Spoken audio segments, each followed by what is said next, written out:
Vorrei chiedere al Signore questa sera che noi cristiani e i fratelli di altre religioni, ogni uomo e donna di buona volontà gridasse con forza: la violenza e la guerra non è mai la via della pace.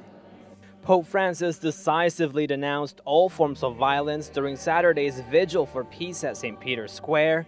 Nearly 100,000 people joined him during the 4-hour prayer service to Our Lady. During his homily, Pope Francis spoke about the responsibility each individual has had since creation to look after one another, the basis for peace and harmony.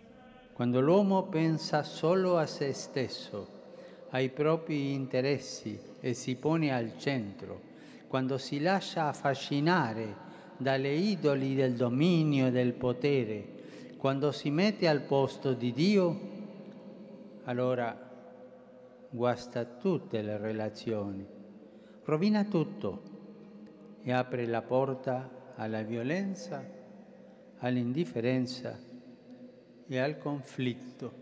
He used the example of the biblical story of Abel and Cain to explain that all humans must be each other's keeper. He recalled how many times humanity failed and war broke out as a result. Pope Francis called on all people, but especially world leaders, to change direction from violence and seek peace. Guarda il dolore del tuo fratello e non aggiungere altro dolore. Ferma la tua mano, ricostruisce l'armonia che si è spezzata, e questo non con lo scontro, ma con l'incontro.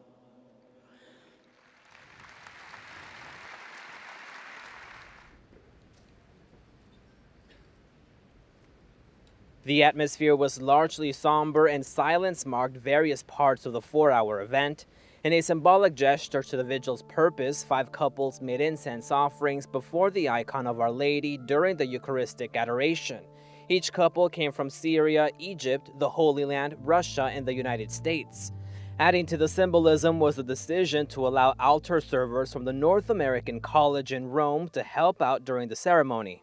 At the end of the adoration, the Pope returned inside the Vatican, but the outcome of the prayer vigil was clear. Perdono, dialogo, riconciliazione sono le parole della pace.